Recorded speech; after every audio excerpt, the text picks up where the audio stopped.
Welcome back to El Big League Show. My name is Danny Enriquez. I am here with two-time World Series champion and former MLB exec Adrian Lorenzo. And Adrian, we usually don't do breaking news, kind of instant reacts on this show, or at least haven't yet, but got some news fresh off the presses, seismic news.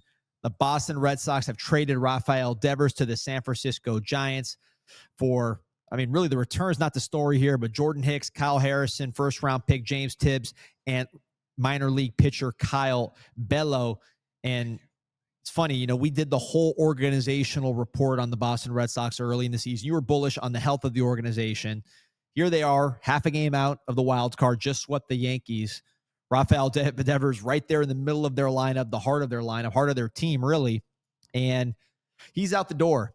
It's been a long process. I get to this point, but feels very sudden. And from the reaction I'm seeing media-wise and anonymous execs, seems like there's a lot of shock. You're in it. You got these guys on speed dial. Seems like it's one of those where even people in the game are kind of like, wow. Yeah, I'll start with myself, and I'm shocked, and it's all happened so fast that there's no real. I'm not gonna give the indication that I'm like plugged in or getting secret information. Just giving my genuine response. Like, I'm shocked.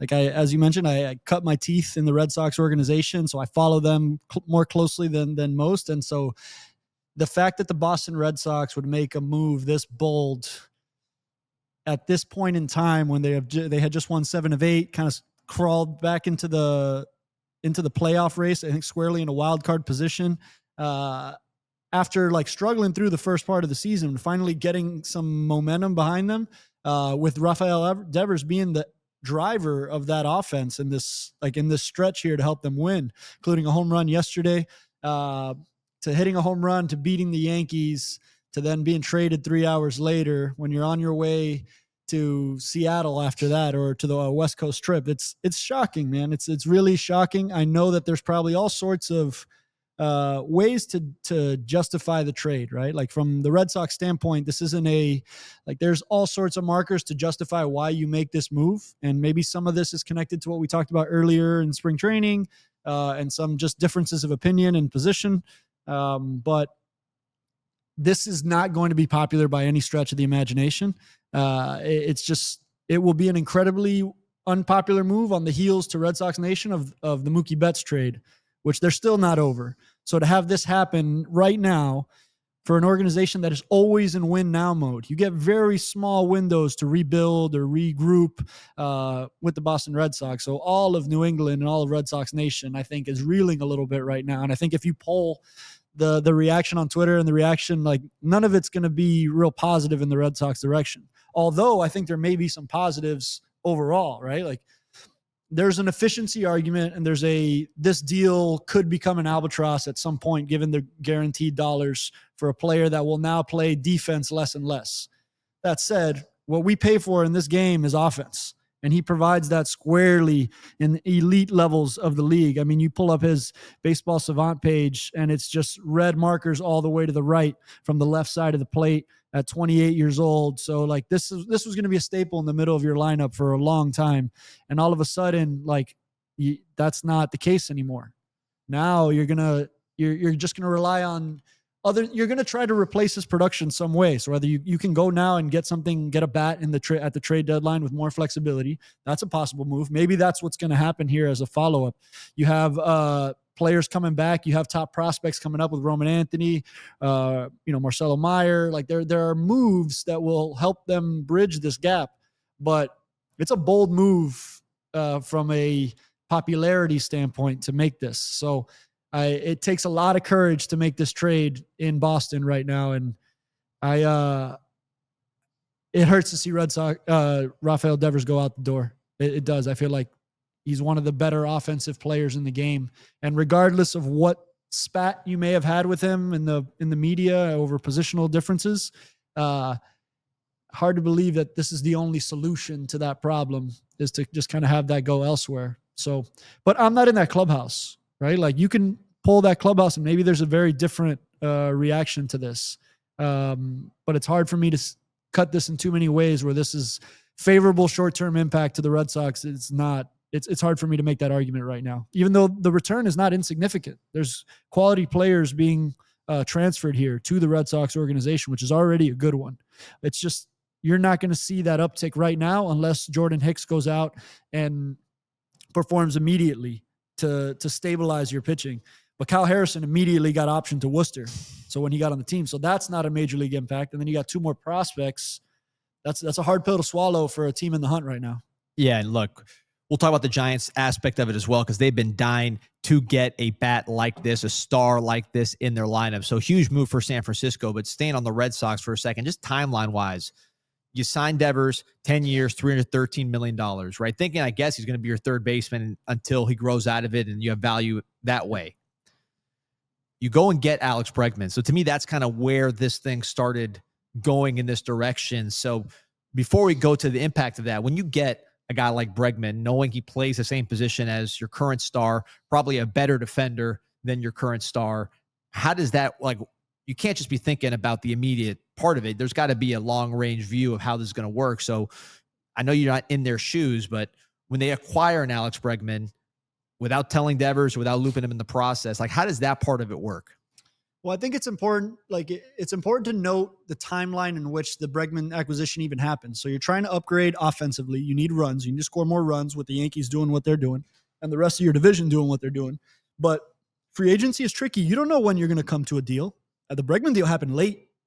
You don't know. Like, Bregman himself said that he could have been maybe in Detroit or maybe somewhere else. Like, and these decisions come down to at the last second kind of window. So you can go after Bregman, but you can't put all your eggs in that basket. So you can go in with a plan that Rafael Devers is my third baseman this year. And all of a sudden Bregman wants to go your direction. And so you think about it in some ways as a good problem because, okay, now how do we adjust once we added this other elite bat? Because what I believe is you have to stack on any given night, the best 9 bats that you can stack that can still defensively play for you on a given night. You still have to do that every night. So the Red Sox calculation to me is like, well, would I rather have Devers or Bregman at third, or would I rather have Bregman and Devers in the same lineup and Casas in that lineup at the time before he got hurt?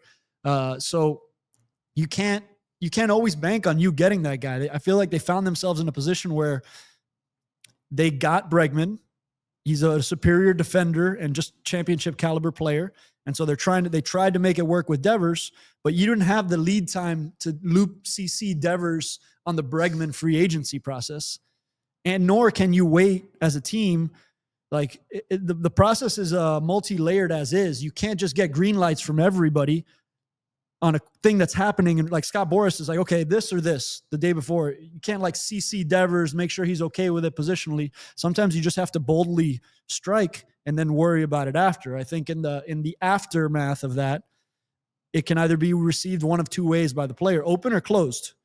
Devers, in this particular instance, surprised by the timing, you're already ramping yourself up for spring training, and this happens. So did he take the best route by showing opposition to that? I don't think so. I think he'd rather have that one back if I'm Rafi. Like, okay, maybe doing this again, I'll handle this a little differently next time. But it was also kind of sprung on you really quickly. You weren't prepared for that, and you're a prideful dude, so you're a third baseman your whole life, your whole career. So I don't put too much stock in like, oh, he's not a team player, he didn't want to play. It's like, no, all of a sudden your dynamic shifted and okay, maybe he didn't react perfectly, but who does react perfectly to everything? And then, as we've talked about here, there's a whole language barrier. He's telling all of this through an interpreter, and there's a certain game of telephone in that. I've been in that role. You can try to give a word for word verbatim response. You can't do that. You're like, you're trying to paraphrase and summarize. You're trying to get as close to what he's saying as possible, but the exchange is happening so fast. And I'm not saying anything was mistranslated. I just think that there's just a mistranslation that happens in both directions when you have to cross that language barrier. In this particular instance, it didn't work in Rafi's favor because he didn't get to explain in a way that's his first comfortable language what was going on or his understanding of it. So that's one tough checkpoint, right? Then you get past that. And then like this happens with Tristan Casas, where all of a sudden first base is now open and you're asking him to now play first base, which I think people look at first base as a throwaway position. It's not. It's not a throwaway defensive position at all. We saw the World Series. There you go. You can be the most consequential guy on the field in both directions. And most often it's kind of like a field goal kicker. You're expected to make it. And if you don't make it, it's a problem. and it's very public when it happens, but you'd make the play and nobody gives you exceptional credit for being a good defensive first baseman or making the normal play. But you screw it up one time and it's ugly. I mean, Bill Buckner is like, it can cost you in that way. So I don't know. I also don't blame Rafi. I think if he's a third baseman, he could definitely play first base, but it's not plug and play without you preparing for it at all. In spring, you don't have an off season to prepare. You don't have a spring to prepare. You just got to kind of roll out there. And defense can impact offense. Like if you're out there and your confidence is shot from playing poor defense, to then think you're going to all of a sudden flip the switch on and be confident to go perform at elite offensive levels, it's not that easy. And I thought he got dinged again there for not being the team guy and not switching the position. I don't think that's totally fair either. I also don't like they have a DH position. So I don't know why this first base thing came up, like to that he needed to be the gap there. And so now we arrive here to where he's traded, and I'm shocked, to be honest, because of how good he is as a hitter. Like if you as a scout just go in and watch the Red Sox, you very quickly spot Rafael Devers like, okay, that's the dude in this lineup. And you need that in this division. And he's a Yankee killer. The Yankees are the happiest people in this whole dynamic to not have to see Rafael Devers over and over again. But I think if you poll Red Sox Nation right now, they are livid at this move. Let me ask you, we got a question from the 3 list, which I think is relevant, because I was going to ask you about the first base thing, because that to me, that was the part where they kind of lost me. But you look at the 3 list here. He says, was the assumption of Devers' full contract by the Giants a major factor in the trade's feasibility? So before you answer, you sign him to this big deal. Yep. Now he's your DH. He's not playing any defense at all. Yep.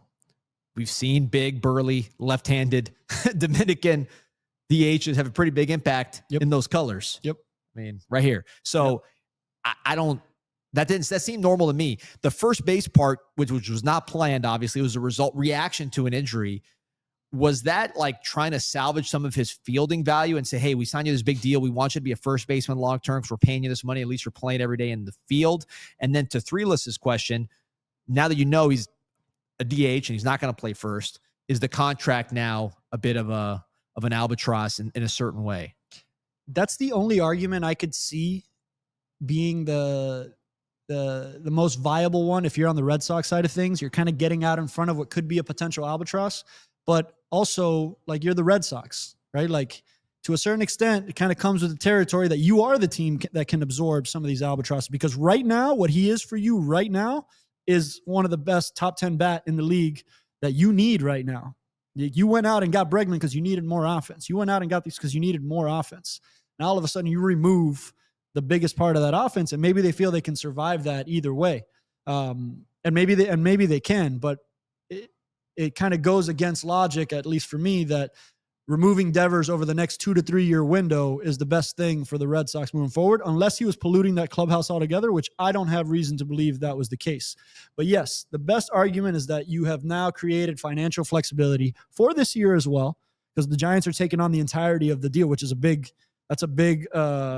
usually there's some kind of negotiation for how much they're taking on, and they'll pay percentages, but the Giants are taking on all of it. So you create theoretically space now for this year, right, to go out and acquire another bat at the deadline, which I guess they could theoretically do now. And arguably they should and will. But you're going to be scrambling to make up the production that you had in-house, at least over these next few years. Long-term, sure, it could bite you. But the Red Sox, to me, they have to think efficiently long-term, but you also have to have your eyes squarely on the present. Your fan base, your region will not allow you to put this 5 to 7 year plan in front of them, that they'll just have to kind of wait and see. This has been a rough season for a Red Sox fan. They finally got some momentum, and now like that momentum has been broken. So we'll see how they bounce back.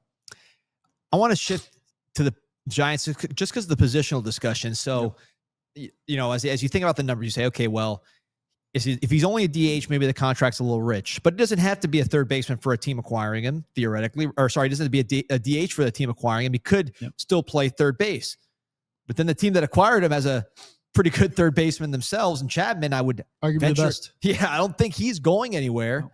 So is now a situation where it's like you're saying he's not worth it to be a DH, where the Giants are saying we will gladly take him as just a DH at that number. Yeah, I'm not saying he's not worth it as a DH. I know you're not. I'm saying if they're saying that, correct. The Giants are saying the exact opposite because they're not even playing him at third base. I don't think that that's the Red Sox argument, that a DH is not worth this amount of money, therefore we have to get this off our books. I don't think that's the logic. They probably feel really good about this return, and it is a sizable return. It's not some like castaway, throwaway prospects or major league impact. They are a couple, either Jordan Hicks and a real major league, like that impacts you right now. So you have, if they're viewing their pitching from a certain standpoint and they view this as stabilizing that, great. If they're pitching depth, Kyle Harrison, while he was optioned to AAA, that doesn't help the recent or the current view of this deal. But if you see him as part of your 5th, 6th starter depth here in the future, then you can make that argument. You're stabilizing your pitching with your offense outgoing. But I actually do think like bats are king right now. Whether they look like a DH or they look like a first baseman or they look like Juan Soto isn't getting paid what he's getting paid for what he does in right field. It's nice that he can go out there and stand in right field and not just be a DH. But if he was just a DH, you're really only looking at him as a bat anyway, you know? So I think that you can hold and retain that kind of value as a DH. That to me is not problematic. And for the Giants, they're viewing it that way because they do have a third baseman. If they know that they need something productive in the middle of the lineup and left-handed with power, they feel like they're getting that in spades here. So let's talk about the return a second. Got over 20 in the chat, so get your questions into the chat. But when we focus on the return for the Red Sox, right?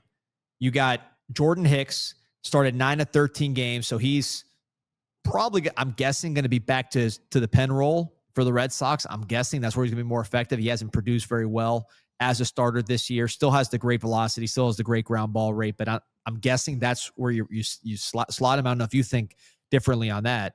I don't know. I think he fits into some kind of leverage spot for them one way or another, whether that be in a pen role, whether that be in a kind of like depth starter role. It remains to be seen, but I think they're still kind of reeling in the wake of what's happening here, you know? Yeah. So I hard to say. You make this deal knowing that he's squarely in your mix in some capacity. Then with Harrison, somebody who has had value, been a prospect, unique arm slot, the spin rates, the velocity's been up and down, but he was slated to start, I believe, the game before he got traded. So even though he's in AAA now, you see him coming back to the majors at some point here. Tibbs is someone that I'm familiar with because he played in the ACC, played for Florida State, saw him play in person a couple times when he played at the University of Miami. That's an interesting one to me because I looked at the draft. It's amazing. So 12th pick, Braden Montgomery, traded for Garrett Crochet, now part of the same organization, right? 12th pick. 13th pick is Tibbs, left-handed hitter, really a left field only kind of profile, not much defense going on there, but a bat getting drafted 13th to, at that time, the Giants. Next pick, Cam Smith, goes to the Cubs. He's traded for Kyle Tucker rental. He's already in the major leagues making plays, producing for the Astros. So it's a very interesting little pocket of college hitters there because 2 of them now are in the Red Sox organization. But if you're the Red Sox, I'm thinking, man, the guy I wish we had was Smith. You got 3 guys in the same pocket, and we don't get the guy that's in the majors. We got a guy that's a lefty who's in high A right now, hitting well, but high A guy that's not going to be playing in the middle of the diamond. Montgomery, we'll see. He's been hurt. It's not like a sparkling prospect return. So you really need those major leaguers to do their thing. Yeah,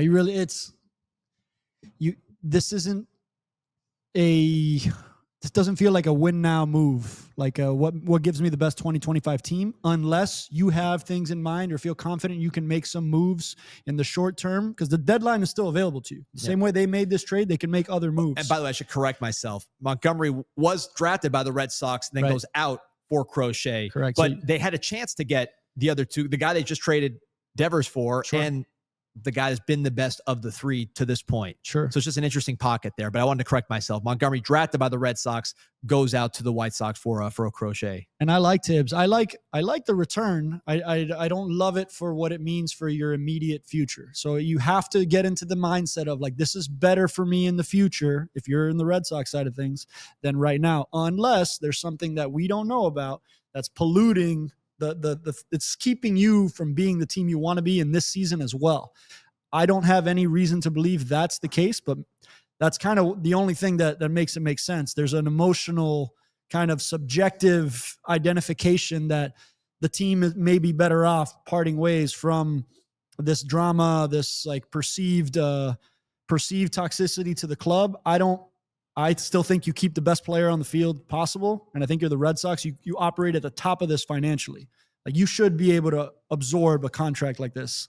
But there's components to this that none of us will ever know. And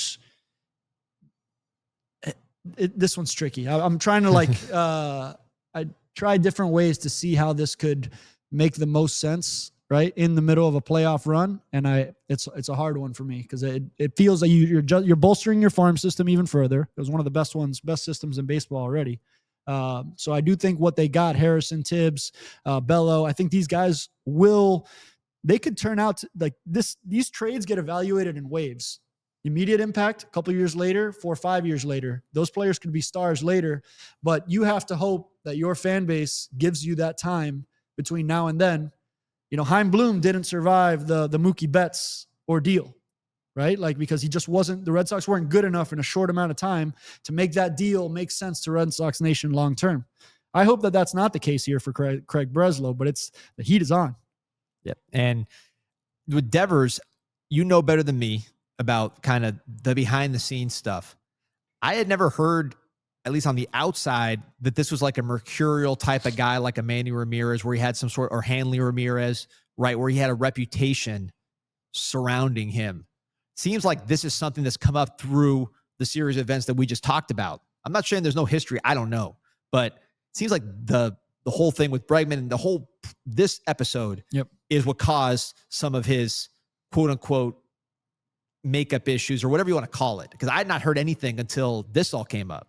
Right. I mean, it's hard to separate that from the outcome that's happened now. I think it'll be perhaps from the Red Sox point of view, it's like, hey, it's more complicated than that. There's more layers to this than that. So it really leaves, and because it doesn't really square as a baseball win now move, I think you've seen some executives poll and they're kind of head scratching. I think the industry's kind of head scratching a little bit. So there isn't this obvious, well, this is a great baseball trade, 1-for-1. You can see in the absence of that, and you have the spring training drama and the first base positional stuff like there, it's just easier to grab on and say, like, how could these two things not be connected? And maybe they are, but I'd venture to say there's more going on here.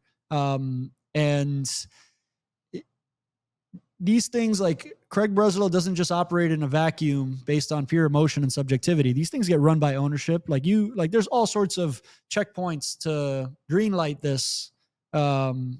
I would very much imagine like this isn't one guy operating rogue on his own. This is an organization deciding for one reason or another, we're going in this direction, and it is away from Rafael Devers in this case. But we are aligned behind this. So this isn't a Craig Breslow move. This is a Red Sox front office move, no matter how you cut it. I'm glad you brought that up. And we got a question from the three list that I think sets up the question I'm about to ask, which is he's asking how this trade aligns with the Red Sox long-term strategy for the franchise, or are they fully rebuilding? I've seen speculation from just like fans on Twitter. Bill Simmons did something where, they also own Liverpool, I guess a soccer team, and they just had a big signing today. So there's people saying, are they using money, saving money on this end and using it for their other endeavors? I'm not sure that's the case. Of course, you have Bregman potentially opting out, Boris Client. Who knows how that whole thing is going to be? I'd imagine he'd probably be more expensive than the $30 million a year. Yeah, possibly more expensive. So how do you see this playing out going forward with, just at a minimum, the money you saved? Is this part of a rebuild and you pocket that money, or is that money going to get reallocated pretty quick, you think? I feel like the Red Sox operate at such a high level. I mean, we're talking about the biggest business in the world, like billions of dollars, hundreds of, this is the highest level operation you, as a sports ownership group, owning Liverpool, the different hockey organizations. Like this is the highest level game happening. So I don't believe that the $30 million owed to Rafi Devers, or whatever that exact number is significantly like allowing them to do something or prohibiting them from doing something. I think this is bigger business than that. I'm sure there's an argument that could be made about future flexibility. I just don't think the Red Sox are the ones that need to make it.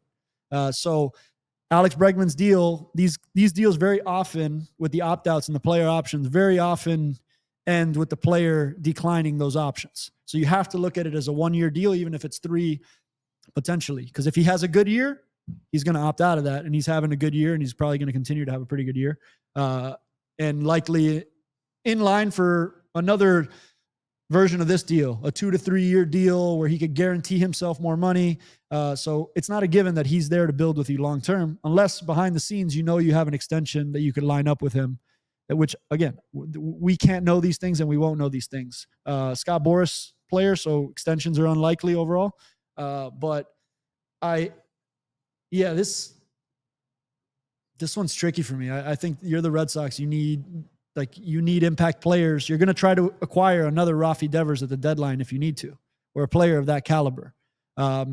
They might feel really bullish on the prospects that they have coming up as well. They might feel, with Yoshida coming back, they might be in another, they might be better in the long run, or at least be able to make up a percentage of the difference that you have with Devers outgoing. So I just know that they have to pay attention to the now. They're not an organization that could just punt on that. Like the Miami Marlins can punt on right now, and your fans just kind of got to deal with it. That's a tougher pill to swallow for Red Sox Nation. They don't want to do. They'd argue they've been doing that for 3 to 4 years now. So tough. And actually, I know I was on the same major league staff as Craig Breslow. Like I was on the major league staff as an employee, and Craig was a reliever on that Red Sox team, and he was the players union rep. One of the sharpest guys in baseball, period, full stop. Not just because he went to Yale, though he also went to Yale. Just like spend any amount of time talking to him. This is one of the sharper guys in all of baseball. This isn't like nobody's pulling the wool over anybody's eyes here. So if they're making this deal, they're making it because they have significant reason and I don't know, evidence and arguments to back that reason. You could disagree with that, and I think fans will, because fans are more emotional. But I have to believe like they feel like they're gaining overall by making this deal. It's too risky on the other end to not feel that way. And they just opened the door to everybody, right? With that documentary. So the timing is interesting. You got a huge spotlight kind of on your front office. And then something like this. You can't be a bigger fan of Roman Anthony, Marcelo Meyer, all those guys than they are right now, because if those guys really start rolling, Anthony's off to a little bit of a slow start, nothing to get scared about. But if those guys heat up and Roman Anthony looks like a Bryce Harper Jr. and Mayer's doing this thing, now this is a distraction. Now we're feeling good about this. Right. But if those guys are struggling, and I mean, they're learning the game, you can't expect them to save a franchise with their experience level. That's tough, man. That's a tough position, I think, for those guys, because if they're on fire, we're not going to think about this. We're going to be talking about them. And if they're not, it's going to be a little negative. And not to disrespect the rest of that Red Sox lineup. Like one player doesn't make an entire team or an entire lineup. Like we've seen this. Shohei Ohtani was playing for the Angels with Mike Trout for a long time. These things don't get one on paper. They get one on the field. So on the one hand, I'm talking out of both sides of my mouth here, but I think if you're a player 1 through 9 in that Red Sox lineup, you're like, yeah, this Rafi's not here anymore. But like we got a bunch of elite level major league hitters, right? That like now those guys all need to have career years in order to make up this gap. Or you supplement with another big bat here that maybe fits better. But I think the players on that team, there's a deflating moment, but you have a good performance from a few guys tonight and tomorrow, and that can help, soothe the pain. And then, then you got to play them now. I think the Giants are coming back into town within the next 10 days or something. And I have a feeling Rafael Devers is about to go off for San Francisco now. So that may be tough to watch, but I don't count the Red Sox out even with this. So I think they would dispute the fact that this is not a win now acquisition for them, especially because we don't know what they're about to do at the deadline. Maybe they don't project this team to be the team that wins in this year. Maybe they see the gaps between themselves and the Yankees or any other team. That said, you don't sign deals like Walker Buehler and Alex Bregman thinking that you're a long-term 3 years out team. Those deals are signed to be won this year. So there's kind of mixed messaging happening here on that front, in my opinion. And Bregman coming back potentially before the All-Star break, so that helps soothe the pain as well. I'm sure they're hoping that they need Roman Anthony's sister to go on TV again and go viral. Anything to talk about besides the negativity that they're getting right now. Other side of the trade, we talked so much about Boston, but there's another pretty blue blood franchise involved here, a 3-time world champion team that has been begging for a player like this in the San Francisco Giants. And it's amazing when you look at the Giants, they have not won, or so they've not had a player hit 30 home runs since 2004. Since Barry Bonds. Wow. I couldn't believe that stat when I read it. I double check, and that's over 21 years. So you look at the pursuit of Aaron Judge, right? That was pretty well documented. The pursuit of Shohei Ohtani, which the fit made sense, but didn't happen for a variety of reasons. Carlos Correa, that one got pretty close to the finish line, if I recall.